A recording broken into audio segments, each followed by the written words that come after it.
اعوذ باللہ من الشیطان الرجیم بسم اللہ الرحمن الرحیم زین للناس حب الشہوات من النساء والبنین والقناطیر المقنطرة من الذهب والفضة والخیل المسومة والانعام والحرث ذلك متاع الحیاة الدنیا واللہ عنده حسن المآب قل أنبئكم بخير من ذلكم للذين اتقوا عند ربهم جنات تجری من تحتها الأنهار خالدين فيها وأزواج مطهرة ورضوان من الله والله بصير بالعباد الذين يقولون ربنا إننا آمنا فاغفر لنا ذنوبنا وقنا عذاب النار الصابرين والصادقين والقانتين والمنفقين والمستغفرين بالأسحار صدق اللہ العظیم۔ سورہ آل عمران کی آیت نمبر 14 سے آیت نمبر 17 تک کی آپ کے سامنے تلاوت کی گئی ہے۔ گزشتہ آیات میں اس مضمون کو ذکر کیا گیا تھا کہ جو کفار ہیں یا جو مشرکین ہیں یا جو منافقین ہیں، ان لوگوں کے ذہنوں کے اندر یہ بات ہے کہ وہ مسلمانوں کو دبا لیں گے، تو اللہ پاک نے ارشاد فرما دیا تھا کہ ایسا نہیں ہوگا، بلکہ اللہ کا قانون یہ ہے کہ جو لوگ تعداد میں کم ہوتے ہیں اللہ پاک بسا اوقات ان کو ہی غلبہ عطا فرما دیتے ہیں۔ آج جو آیات آپ کے سامنے تلاوت کی گئی ہیں، ان میں سب سے پہلی آیت میں گمراہی کے اسباب کو بیان کیا گیا ہے کہ لوگ گمراہ کیوں اور کیسے ہو جاتے ہیں۔ اس کی چند وجوہات اللہ پاک نے یہاں پر بیان فرمائی ہیں کہ جس کے متعلق جس کا خلاصہ یہ ہے کہ اللہ تعالیٰ ارشاد فرماتے ہیں کہ زُیِّنَ لِلنَّاسِ حُبُّ الشَّہَوَاتِ، کہ دنیا کی جو رنگینیاں ہیں یا جو خواہشات ہیں وہ لوگوں کے لیے مزین کر کے پیش کر دی گئی ہیں۔ یہاں پر یہ بات سمجھ لیجئے کہ اللہ تعالیٰ نے قرآن کریم میں جو نعمتیں ہمیں عطا فرمائی ہیں، ان نعمتوں کو اس دنیا کی زینت قرار دیا، اور زینت قرار دینے کے ساتھ ساتھ یہ بات بھی ارشاد فرما دی کہ لِيَبْلُوَكُمْ أَيُّكُمْ أَحْسَنُ عَمَلًا، کہ یہ دنیا کی نعمتیں ہم تمہیں اس لیے دے رہے ہیں تاکہ یہ پتہ چل سکے کہ تم میں سے کون اچھے اور نیک اعمال کرتا ہے۔ یہاں پر یہ بات سمجھ لیں کہ جتنی بھی اللہ تعالیٰ نے ہمیں نعمتیں عطا فرمائی ہیں ان کے دو پہلو ہیں، ایک اس کا فطری پہلو ہے اور ایک غیر فطری پہلو ہے۔ کیا مطلب یہ ہے کہ جو نعمت اللہ پاک نے ہمیں عطا فرمائی ہے، اگر وہ نعمت اسی مقصد میں اور اسی لمٹ کے اندر رہ کر استعمال کی جائے تو وہ نعمت پھر ہمارے لیے نعمت ہے، اور اگر اس نعمت کے اندر اس کے استعمال میں غلو کیا جائے یا حد سے تجاوز کیا جائے یا لمٹ کراس کی جائے تو پھر وہ نعمت نہیں رہتی، وہ نعمت ہمارے لیے زحمت بن جاتی ہے۔ جیسا کہ مال ہے، ابھی یہاں پر بھی تذکرہ آ رہا ہے کہ اللہ تعالیٰ نے اگر مال عطا فرمایا ہے تو اس مال کو اسی انداز میں اور اسی طریقے پر خرچ کیا جائے جس طرح اللہ نے حکم دیا ہے، تو یہ نعمت ہمارے لیے، یہ مال ہمارے لیے بہت بڑی نعمت ہے۔ لیکن اگر اسی مال کو انسان اپنی ہوس پرستی میں، خواہش پرستی میں اور جائز اور ناجائز کی پرواہ کیے بغیر خرچ کرنا شروع کر دے تو پھر وہ مال نعمت نہیں بلکہ پھر وہ مال زحمت بن جاتا ہے۔ یہاں پہ جو گمراہی کے اسباب اللہ پاک نے بیان فرمائے ہیں، ان میں سے سب سے پہلا سبب بیان فرمایا ہے کہ عورتوں کی ذات، زُیِّنَ لِلنَّاسِ حُبُّ الشَّہَوَاتِ مِنَ النِّسَاءِ، کہ عورتوں کو اللہ تعالیٰ نے مزین کر کے پیش کیا۔ اب اس کے استعمال کے بھی دو پہلو ہیں، جیسا کہ میں نے عرض کیا، ایک فطری پہلو اور ایک غیر فطری پہلو ہے۔ فطری پہلو کیا ہے کہ عورت کے ساتھ انسان نکاح کرے اور اسے اپنی جائز خواہش کو پورا کرے، اولاد کا حصول اس سے کرے، یہ اس کا ایک فطری پہلو ہے اور یہ اس کا ایک جائز استعمال ہے۔ لیکن اسی عورت کی ناجائز محبت میں مبتلا ہو جائے، ناجائز اس سے تعلقات کو قائم کرے، اللہ نہ کرے، خدا نہ خواستہ، یا ناجائز طریقے سے اس کو استعمال کرے، تو پھر یہی عورت جو ہے یہ انسان کے لیے وبال بن جاتی ہے۔ حضور اقدس صلی اللہ علیہ وسلم ارشاد فرماتے ہیں کہ میری امت میں جو سب سے خطرناک فتنہ ہے وہ ان عورتوں کا فتنہ ہے، اور الامان الحفیظ، نبی علیہ الصلوۃ والسلام کی آج یہ بات 100% پوری ہو کر ہمارے سامنے موجود ہے کہ اگر ہم نے کسی چیز کو، اپنی کسی پروڈکٹ کو فروخت کرنا ہے، وہ 1 کروڑ کی پروڈکٹ ہو یا 25 پیسے کی پروڈکٹ ہو، اس میں عورت کو مزین کر کے پیش کیا جاتا ہے۔ حضور اقدس صلی اللہ علیہ وسلم نے ارشاد فرمایا النساء حبائل الشیطان، کہ یہ جو عورتیں ہیں یہ شیطان کا جال ہیں، اور جو اس جال میں پھنس جاتا ہے اس کی دنیا تو برباد ہوتی ہی ہوتی ہے، اس کی آخرت بھی برباد ہو جاتی ہے۔ اور اسی کے متعلق، اسی عورت کے متعلق جب اس کو فطرت کے اندر اور اللہ تعالیٰ کی بیان کردہ حدود کے اندر رہ کر استعمال کیا جائے، یا اس سے جو ہے وہ سکون حاصل کیا جائے، جیسا کہ قرآن نے مقصد بیان کیا کہ ہم نے خواتین کو یعنی ایک صنف مرد بنائی ہے اور ایک صنف نازک بنائی ہے، ہم نے ایک مرد بنایا ہے ایک عورت بنائی ہے، اور ان دونوں کو ہم نے اس لیے بنایا ہے کہ لِتَسْكُنُوا إِلَيْهَا، تاکہ یہ ایک دوسرے سے رغبت رکھیں، ایک دوسرے سے محبت رکھیں، ایک دوسرے سے سکون حاصل کریں۔ اور سورہ بقرہ کے اندر ہم پڑھ کے آ چکے ہیں کہ ہن لباس لکم وانتم لباس لہن، کہ بھئی مرد تمہاری ضرورت ہیں، اور مردوں کے متعلق فرما دیا کہ عورتیں تمہاری ضرورت ہیں، تو جائز حدود کے اندر رہتے ہوئے اس سے اپنی ضرورت کو پورا کرو، تو یہ ایک فطرتی امر ہے اور یہ 100% جائز کام ہے۔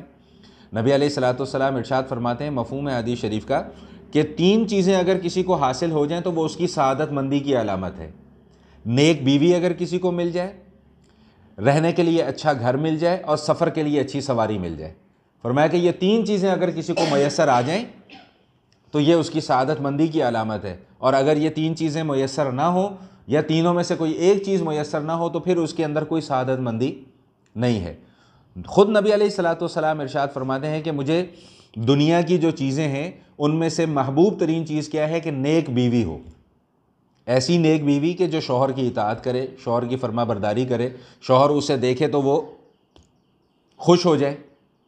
وہ میں اس موقع پہ وہ اکثر یہی عرض کیا کرتا ہوں نا کہ ہماری بہنوں کا، ہماری گھر کی خواتین کا یہ حال ہوتا ہے کہ وہ گھر کے اندر جب مرد آئے گا صبح سے لے کر شام تک کام کر کے تھکا ہارا آئے گا تو وہ سامنے ماسی خورشیدہ کھڑی نظر آتی ہے باہر جانے کے لیے وہ ماشاءاللہ پورا ہزاروں روپے کی وہ تیاری، اور جب شوہر نے گھر میں آنا ہو جس کے لیے اللہ پاک نے بنایا تو وہ سامنے ماسی کھڑی بھی نظر آتی ہے۔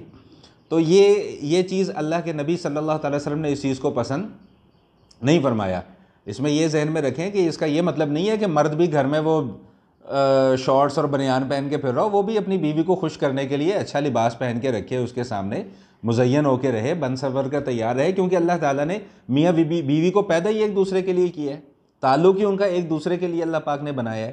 تو بہرحال خلاصہ کلام یہ ہے کہ زُيِّنَ لِلنَّاسِ حُبُّ الشَّهَوَاتِ مِنَ النِّسَاءِ، کہ سب سے پہلا جو گمراہی کے اسباب میں سے سبب اللہ پاک بیان فرما رہے ہیں وہ خواتین کو بیان فرما رہے ہیں، لیکن یہ صرف اس صورت میں کہ جب غیر فطری طریقے سے ان خواتین کو شو آف کیا جائے یا غیر فطری طریقے سے ان کو استعمال کیا جائے، تو پھر اللہ کے نبی صلی اللہ تعالی وسلم ارشاد فرماتے ہیں کہ اس سے بڑا پھر دنیا کے اندر فتنہ اور کوئی نہیں ہے۔ اللہ نہ کرے کوئی ناجائز محبت میں، کوئی مرد کسی عورت کی ناجائز محبت میں مبتلا ہو جائے یا عورت کسی مرد کی ناجائز محبت میں مبتلا ہو جائے اور وہ نکاح کر کے اس ناجائز کو جائز کے اندر تبدیل نہ کریں، تو یہ بہت ہی خطرناک بات ہے، اور یہ اتنی خطرناک بات ہے کہ انسان کو یہ تباہی کے کنارے پر گیا، تباہی کے اندر گرا کر چھوڑ دی ہے۔ یہی وجہ ہے کہ قرآن بار بار ہمیں یہی بات سمجھاتا ہے کہ وَلَا تَقْرَبُوا الْفَوَاحِشَ، بے حیائی کے کاموں کے قریب بھی نہ جاؤ۔ یہ قرآن نے کہیں نہیں کہا کہ بے حیائی کے کام نہ کرو، یہ کہا کہ بے حیائی کے کاموں کے قریب بھی نہ جاؤ۔ کیوں؟ اس لیے کہ قریب چلے گئے تو پھر مبتلا ہو جاؤ گے، پھر بچ نہیں سکو گے۔ سمجھ میں آ رہی بات کہ نہیں آ رہی؟ اسی سے اگر ہم بات کو مزید اور آگے چلائیں، میں نے جیسا کہ عرض کیا تھا کہ میں زیادہ تر کوشش میری ہوتی ہے کہ معاشرتی معاملات کے اوپر گفتگو کی جائے، تو انہی معاشرتی معاملات میں سے ایک معاملہ یہی جو ہمارے یہاں چل رہا ہے، جس پر ہم پہلے بھی بات کر کے آ چکے ہیں کہ خواتین کی آزادی یا ان کے حقوق کے نام پر جو ہے وہ کوئی مارچ بھی کیا جا رہا ہے اور اس کی تیاریاں بھی جو ہیں وہ عروج پر ہیں۔ تو میں بڑا حیران ہوتا ہوں اس بات پر کہ جب بچیوں کی عصمت دری کی جا رہی ہوتی ہے، چھوٹی چھوٹی بچیوں کی، کم عمر بچیوں کی عصمت دری کی جا رہی ہوتی ہے، ان کو جائیداد میں حصہ نہیں دیا جا رہا، بہنوں کو ان کے حقوق غصب کیے جا رہے ہیں، وہاں پر تو یہ لوگ باہر نہیں نکلتی، لیکن جہاں پر شریعت کی پابندی آئے گی اس کے خلاف فوری طور پر مظاہرہ کرنے کے لیے یہ لوگ تیار ہو جائیں گے۔ اپنا کھانا خود گرم کر لو، میرا جسم میری مرضی، میں آوارہ ہوں، نعوذ باللہ من ذالک۔ وہ ایک پلے کارڈ تو میں نے ایسا دیکھا، اللہ ان کو ہدایت اور سمجھ عطا فرمائے، کہ وہ کہتی ہیں کہ جی میں طلاق لینے کے بعد اب زیادہ خوشی کی زندگی میں بسر کر رہی ہوں، ان کو اندازہ ہی نہیں ہے کہ ان کے ساتھ یہ ہو کیا رہا ہے۔ تو بات اصل میں یہ ہے کہ یہ لوگ اپنے حقوق کی جنگ نہیں لڑ رہے، یہ لوگ چاہتے ہیں مادر پدر آزادی۔ جو مغرب نے اپنے عورتوں کو مادر پدر آزادی دی ہے وہ یہ آزادی چاہتے ہیں، یہ مرد سے چھٹکارا حاصل کرنا چاہتے ہیں، یہ چاہتے ہیں کہ ہمیں شتر بے مہار کر دیا جائے اور ہمارے پھر من میں جو آئے وہ ہم کرتے چلے جائیں۔ تو بہرحال خلاصہ کلام یہ ہے کہ سب سے پہلا سبب گمراہی کے اسباب میں سے اللہ تعالیٰ نے یہاں پر عورتوں کو بیان فرمایا۔ دوسرا سبب بیان فرمایا بیٹے۔ انسان کی جب اولاد ہو جاتی ہے نا جی اولاد، تو انسان اس اولاد کے اوپر بڑا فخر کرتا ہے، اور خاص کر بیٹوں کی صورت میں اگر وہ اولاد ہو جائے۔ حالانکہ قرآن کیا کہتا ہے کہ انما اموالکم و اولادکم فتنہ، کہ تمہارے مال، تمہاری اولاد یہ تمہارے لیے بہت بڑی آزمائش ہیں۔ نیک اولاد ہو وہ آنکھوں کی ٹھنڈک ہے، اور اللہ نہ کرے، اللہ نہ کرے، اللہ نہ کرے ہماری اپنی کمزوریوں کی وجہ سے، یا ہماری اپنی غلط تربیت کی وجہ سے، یا تربیت میں کمزوری کی وجہ سے اولاد اگر ڈی ٹریک ہو جائے، پھر اس سے بڑا وبال اور اس سے بڑی پھر زحمت بھی کوئی نہیں ہے۔ بات سمجھ میں آ رہی کہ نہیں آ رہی؟ تو یہاں پر اللہ پاک کیا ارشاد فرما رہے ہیں کہ والبنین، یہ بیٹے جو ہیں، یہ اولاد جو ہے، اس کو تمہارے لیے مزین کر کے پیش کر دیا گیا۔ اولاد کی خاطر ہی انسان حلال کا راستہ چھوڑ کے حرام اختیار کرتا ہے، اولاد کی خواہشات کو پورا کرنے کے لیے انسان حلال کا راستہ چھوڑتا ہے، اور ان کی جائز اور ناجائز خواہشات کو پورا کرنے کے لیے انسان حرام کا راستہ اختیار کرتا ہے۔ حالانکہ اللہ کے نبی صلی اللہ تعالیٰ علیہ وسلم نے سب سے پہلی بات جو ارشاد فرمائی ہے، سب سے پہلا حق جو ارشاد فرمایا، وہ یہ حق فرمایا کہ ارشاد فرمایا کہ جب اللہ تعالیٰ تمہیں اولاد دیں تو تمہارے اوپر سب سے پہلا حق یہ ہے کہ اس کا اچھا نام رکھو، پھر اس کی اچھی تربیت کرو۔ اچھی تربیت کے متعلق حضور اقدس صلی اللہ تعالیٰ وسلم ارشاد فرماتے ہیں کہ اپنی اولاد کو ایک ادب سکھلانا، ایک اچھی بات سکھلانا، ایک ادب سکھلانا، یہ 1 سا یا نصف سا او کما قال، میں اس وقت مجھے مغالطہ ہو رہا ہے کہ 1 سا فرمایا یا نصف سا فرمایا، یعنی 3.5 کلو یا 1.25 کلو گندم صدقہ کرنے سے زیادہ بہتر ہے اپنی اولاد کو ایک اچھی بات سکھلا دینا، ایک ادب سکھلا دینا۔ اپنی اولاد کو یہ سکھلا دینا کہ بیٹا جھوٹ نہیں بولتے، یہ اللہ کے ہاں صدقہ کرنے سے بہتر ہے۔ اپنی اولاد کو یہ سکھلانا کہ بیٹا اگر تمہیں اللہ پاک کبھی مال دے دیں، دولت دے دیں، تو اس کو ناجائز طریقے سے استعمال نہ کرنا۔ اتنی سی بات بتلانے میں کیا حرج ہے؟ ہمیشہ سچ بولنا، کسی کے ساتھ دھوکہ نہیں کرنا، کبھی کسی کے ساتھ بے ایمانی نہیں کرنا، کبھی کسی کی غیبت نہیں کرنا، کبھی کسی کی چغلخوری نہیں کرنا۔ یہ تربیت ماں باپ نے کرنی ہوتی ہے بچوں کی، اور ماں باپ جب اس تربیت کے اندر کمزوری دکھلاتے ہیں تو اس کے نتائج اس وقت ہمارے سامنے پہ در پہ آتے چلے جا رہے ہیں۔ تو ان دونوں چیزوں کو اگر ساتھ ملائیں تو اللہ تعالیٰ کیا فرما رہے ہیں کہ گمراہی کے اسباب میں سے پہلا سبب عورتیں اور دوسرا سبب اولاد ہے۔ عورتوں کو اللہ پاک نے، میں نے عرض کیا کہ کیوں پیدا کیا، کہ مرد اور عورت کا تعلق قائم ہو، جائز تعلق قائم ہو، اور اس جائز تعلق کے متعلق بھی قرآن اور نبی علیہ الصلوۃ والسلام کی واضح تعلیمات موجود ہیں کہ حضور اقدس صلی اللہ تعالی وسلم ارشاد فرماتے ہیں کہ نکاح اس لیے کرو کہ ایک تو تمہاری عزت اور عصمت محفوظ ہو جائے، اور دوسرا اصل مقصد یہ ہے کہ تمہیں اولاد اس سے حاصل ہو۔ یہی وجہ ہے کہ حضور علیہ الصلوۃ والسلام ارشاد فرمایا کرتے تھے کہ ایسے خاندان میں نکاح کرو کہ جہاں پر زیادہ بچے عورتوں کے یہاں پیدا ہوتے ہوں۔ کیوں؟ اس لیے فرمایا کہ میں کل قیامت والے دن اپنی امت کی تعداد پر فخر محسوس کروں گا کہ میری امت کی تعداد بہت زیادہ ہے۔ جیسا کہ حدیث شریف میں آتا ہے کہ روز قیامت میں کوئی نبی ایسا گزرے گا جس کے ساتھ 2-4 امتی ہوں گے، کوئی نبی ایسا گزرے گا جس کے ساتھ 10-15 امتی ہوں گے، یہاں تک کہ کوئی نبی ایسے بھی گزریں گے جن کے ساتھ صرف ایک امتی ہوگا۔ تو حضور اقدس صلی اللہ تعالی وسلم ارشاد فرماتے ہیں کہ میں اس وقت فخر کروں گا کہ میری امت کی تعداد بہت زیادہ ہے۔ اور یہیں سے وہ فلسفہ بھی سمجھ میں آ جاتا ہے کہ مرد کو ایک سے زیادہ نکاح کی اجازت کیوں دی گئی ہے، اس لیے کہ نکاح کا اصل مقصد ہی پاک دامنی اور اولاد کا حصول ہے۔ محض اپنی خواہش کو پورا کرنا یہ مقصد نہیں ہے، حالانکہ اس کی اجازت ہے، یہ نہیں میں کہہ رہا کہ اس کی اجازت نہیں ہے، اجازت ہے لیکن مقصد نہیں ہے۔ مقصد اولاد کا حصول ہے کہ اولاد اس سے حاصل کرو۔ نبی علیہ الصلوۃ والسلام کی خدمت میں ایک خاتون حاضر ہوئی اور آ کر عرض کیا کہ یا رسول اللہ صلی اللہ تعالی وسلم، میرے 3 بچے فوت ہو چکے ہوئے ہیں، 3 بچے پیدا ہوئے اور فوت ہو گئے۔ تو حضور اقدس صلی اللہ تعالی وسلم نے ارشاد فرمایا کہ تو نے تو اپنے ارد گرد جہنم سے بچاؤ کے لیے بڑی مضبوط باڑ بنا لی ہے۔ حدیث میں آتا ہے کہ اگر کوئی بچہ جو ادھورا فوت ہو جائے، ایب نارمل ہو، کوئی ڈیلیوری ایسی ہو جو ایب نارمل ہو، بچہ ادھورا بچہ پیدا ہو اور وہ مکمل ہونے سے پہلے فوت ہو جائے، تو کل قیامت والے دن اپنے اگر اس کے ماں باپ مسلمان ہوں گے تو وہ انہیں زبردستی ہاتھ پکڑ کے جنت کے اندر لے کر جائے گا۔ تو یہ اولاد اللہ تعالیٰ کی اس حوالے سے بھی بہت بڑی نعمت ہے، بشرطے کہ اس کی تربیت جو ہے وہ انسان نے اچھے طریقے سے کی ہو۔ اور اگر خدا نہ خواستہ اللہ نہ کرے کوئی بچپن میں کوئی اولاد فوت ہو جائے تو وہ سمجھ لیجئے کہ وہ آخرت میں جنت کا ذخیرہ ہے۔ یہی وجہ ہے کہ جب ہم نماز جنازہ پڑھتے ہیں تو اس میں جو نابالغ بچے اور بچی کی دعا ہے جو ہم نماز جنازہ میں پڑھتے ہیں، وہ کیا ہے؟ اللہم اجعلہ لنا فرطا واجعلہ لنا اجرا وذخرا واجعلہ لنا شافعا ومشفعا، کہ اللہ اس بچے کو، یہ جو نابالغ بچہ فوت ہو گیا جو تو نے ہم سے لے لیا، اپنی نعمت واپس لے لی ہم سے، اس بچے کو ہمارے لیے خوشی کا سامان بنا دے، فرحت کا سامان بنا دے، اس بچے کو ہمارے لیے باعث اجر بنا دے، اس بچے کو آخرت میں ہمارے لیے ذخیرہ بنا دے، اس بچے کو آخرت میں ہمارے لیے شفاعت کرنے والا، ہماری سفارش کرنے والا بنا دے۔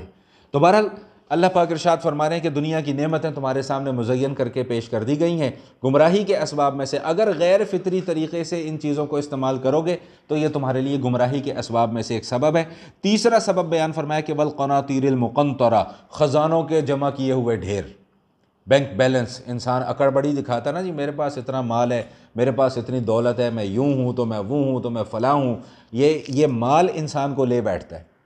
اللہ کے نبی صلی اللہ علیہ وسلم ارشاد فرماتے ہیں کہ انسان کہتا ہے میرا مال میرا مال میرا مال، فرمایا کہ حالانکہ تمہارا مال تو صرف 3 چیزیں ہیں، ایک وہ جو تم نے کھا لیا، ایک وہ جو تم نے پہن لیا، ایک وہ جو تم نے اللہ کے راستے میں صدقہ و خیرات کر دیا۔ اس کے علاوہ تو جو مال ہے وہ تو تمہارا مال ہی نہیں ہے، وہ مال تمہارا صرف تمہاری زندگی تک ہے۔ ادھر تمہاری آنکھیں بند ہونی ہے، ادھر تمہارے ورثاء نے آپس میں لڑنا شروع کر دینا، اتنا حصہ میرا ہے، اتنا حصہ میرا ہے، اتنا حصہ میرا ہے۔ ایک حدیث اور مجھے اچانک ذہن میں آ گئی کہ حضور اقدس صلی اللہ تعالی وسلم ارشاد فرماتے ہیں کہ 2 چیزیں ایسی ہیں جن کو انسان پسند نہیں کرتا، مسلمان، خاص کر مسلمان کی بات ہو رہی ہے، کہ 2 چیزیں ایسی ہیں کہ جن کو انسان پسند نہیں کرتا، حالانکہ دونوں میں اس کے لیے خیر ہے، ایک موت اور ایک مال کی کمی۔ فرمایا موت خیر اس لیے ہے کہ موت واحد ذریعہ ہے اللہ تعالیٰ سے ملاقات کا، اور مومن بحیثیت مسلمان، بحیثیت مومن، ہر مومن کے دل کے اندر یہ خواہش ہونی چاہیے کہ مجھے اللہ سے ملاقات کرنی ہے، میں اپنے رب کو دیکھنا چاہتا ہوں، اس سے ملنا چاہتا ہوں، اس سے ملاقات کرنا چاہتا ہوں جس نے مجھے اس دنیا کے اندر پیدا کیا۔ اور فرمایا کہ رب سے ملاقات صرف ایک ہی صورت میں ممکن ہے کہ اس دنیا کی زندگی کا خاتمہ ہو اور اللہ کی بارگاہ میں پیشی ہو جائے۔ اور فرمایا کہ دوسری چیز جس کو انسان ناپسند کرتا ہے وہ ہے مال کا کم ہو جانا۔ فرمایا کہ حالانکہ یہ تمہارے لیے بہتر ہے، کیوں؟ جتنا مال کم ہوگا اتنا حساب کتاب آسان ہوگا۔ حضرت عبد الرحمن بن عوف رضی اللہ تعالی عنہ عشرہ مبشرہ صحابیوں میں سے ہیں کہ جن 10 صحابہ کرام کو جنت کی خوشخبری دنیا میں دے دی گئی ان میں سے ہیں۔ اس کے باوجود حضور نے ان کے متعلق فرمایا تھا کہ عبد الرحمن تم 500 سال کے بعد جنت میں داخل ہو گئے باقی صحابہ کی نسبت۔ کیوں؟ کہ مال بہت زیادہ تھا، اور اتنا مال کہ وہ اس کی کیلکولیشن کرنا بھی کوئی آسان کام نہیں ہے، اتنا مال اللہ پاک نے ان کو عطا فرمایا تھا۔ یہ نہیں کہ خدا نہ خواستہ وہ مال کو اپنے کی ناجائز ذرائع میں استعمال کرتے تھے، صدقہ، زکوٰۃ، خیرات سب چیزوں کا اہتمام کیا کرتے تھے، اس کے باوجود صرف اس مال کی کثرت کی وجہ سے فرمایا کہ تم 500 سال کے بعد باقی غرباء اور فقراء کی نسبت تم 500 سال کے بعد جنت کے اندر داخل ہو گئے۔ تو گمراہی کے اسباب میں سے تیسرا سبب کیا بیان فرمایا کہ والقناطیر المقنطرۃ من الذهب والفضہ، سونے اور چاندی کے ڈھیر انسان جمع کرتا ہے۔ آج کل سونے چاندی کے ڈھیر تو نہیں، کیش اس کے متبادل آ گیا، بینک بیلنس آ گیا، گاڑیاں آ گئیں، بنگلے آ گئے، فلاں آ گیا، یہ ہو گیا، وہ ہو گیا، اور ان ساری چیزوں کے اوپر جب انسان اکڑ اور تکبر دکھاتا ہے یہی اس کے گمراہی کے اسباب میں سے ایک سبب بن جاتا ہے۔ اس سے اگلا سبب جو بیان فرمایا کہ والخیل المسومہ والانعام والحرث، گھوڑے، مویشی اور کھیتیاں۔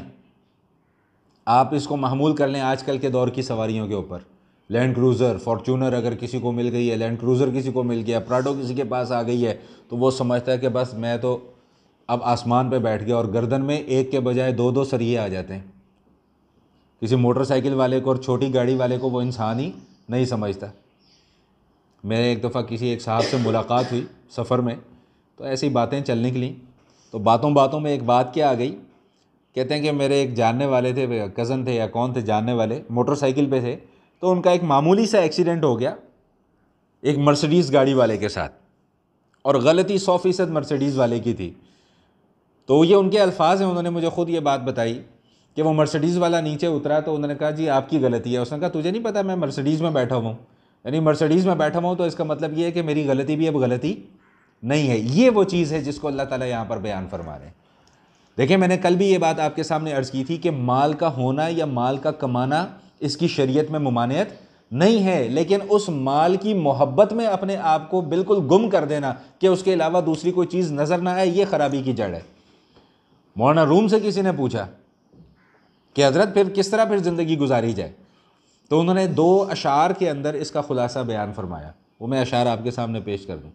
وہ فرماتے ہیں کہ آب اندر زیر کشتی پشتی است، فارسی کے اشعار میں بھول گیا، چلیں اس کا خلاصہ کہ پانی جو ہے نا، پانی جب تک کشتی کے نیچے رہے گا نا تب تک تو کشتی چلتی رہے گی، لیکن وہی پانی اگر کشتی کے اندر آ جائے تو کشتی کا بھی کھانا خراب ہوگا اور کشتی والوں کا بھی کھانا خراب. تو بالکل دنیا کی یہ جو نعمت ہیں ان کا بھی یہی حال ہے کہ جب تک یہ دل سے باہر رہیں اور دل سے باہر رہ کر ان سے نفع حاصل کیا جائے اور ان سے اپنی ضروریات کو پورا کیا جائے تب تک تو ٹھیک. لیکن یہی دنیا کی ساری نعمتیں دل کے اندر رچ بس جائیں، پھنس جائیں، پھر اس کے علاوہ ہمیں تیسری کوئی چیز نظر ہی نہ آتی ہو، یہ خرابی کی جڑ ہے اور یہ فساد کی جڑ ہے، جس کو اللہ کے حبیب صلی اللہ تعالی وسلم ارشاد فرماتے ہیں کہ حب الدنیا رأس کل خطیئۃ، کہ دنیا کی محبت تمام کی تمام برائیوں کی جڑ ہے. دنیا کے اندر رہنا ہمارا مقصد نہیں ہے، یہ ہماری ضرورت ہے، یہ بات یاد رکھیے گا. مقصد ہمارا کچھ اور ہے، مقصد ہمارا آخرت ہے، اور مقصد کے حصول کے لیے کوشش کی جاتی ہے.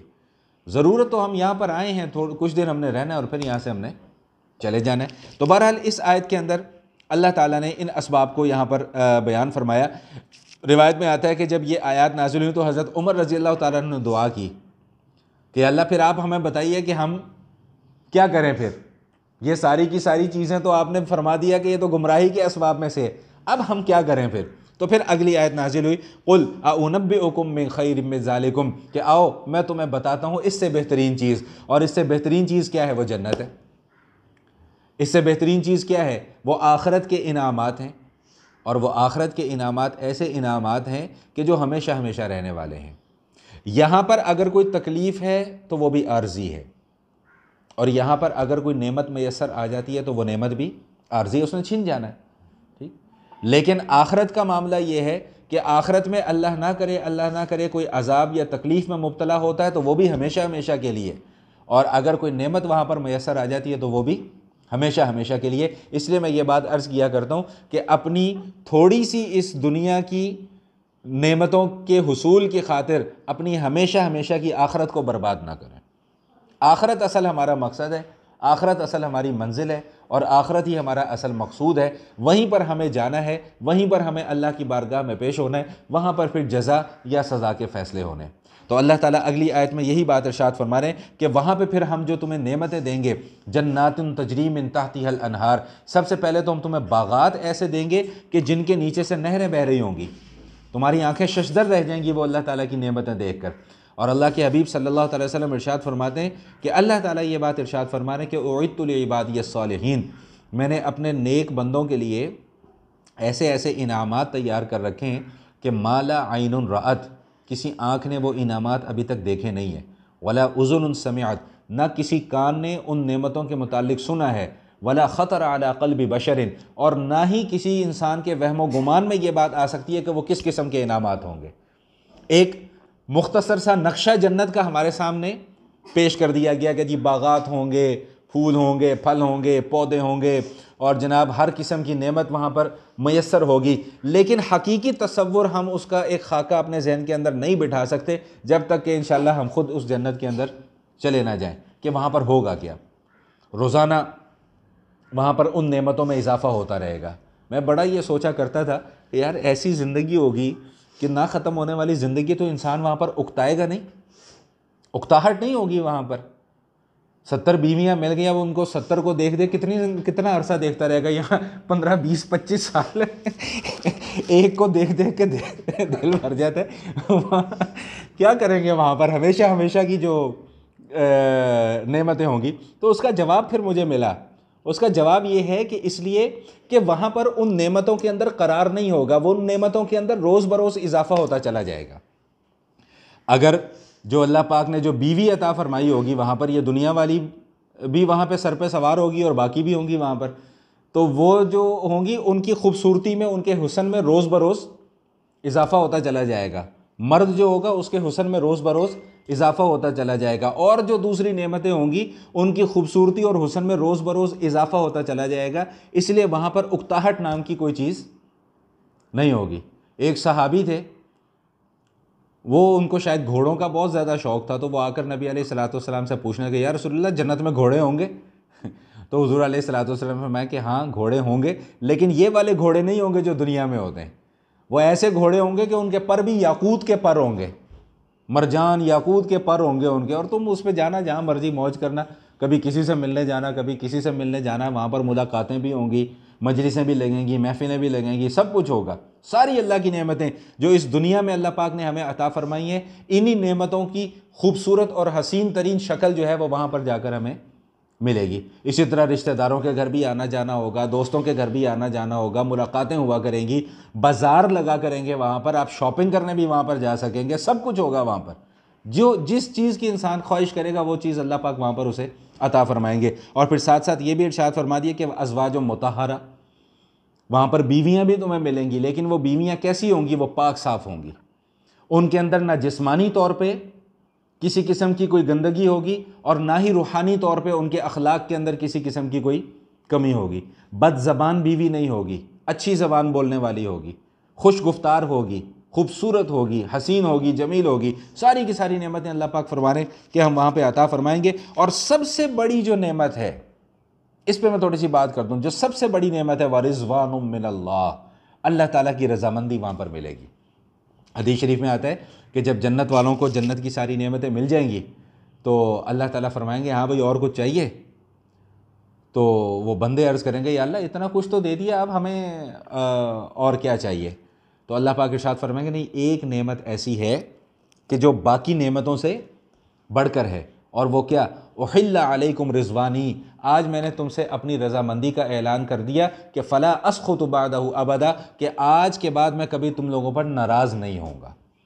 یہ وہ نعمت ہے جو دنیا اور آخرت کی نعمتوں میں سے سب سے بڑی نعمت ہے، اور اس حوالے سے میں پہلے بھی یہ بات عرض کر چکا ہوں کہ یہ نعمت تبھی میسر ہوگی جب یہاں پر ہم رب چاہی زندگی گزاریں گے، یہاں پر من چاہی زندگی گزاریں گے تو پھر آخرت میں رب چاہی گزارنی پڑے گی، اور یہاں پر رب چاہی گزار دی تو پھر آخرت میں پھر من چاہی زندگی اللہ پاک عطا فرمائیں گے۔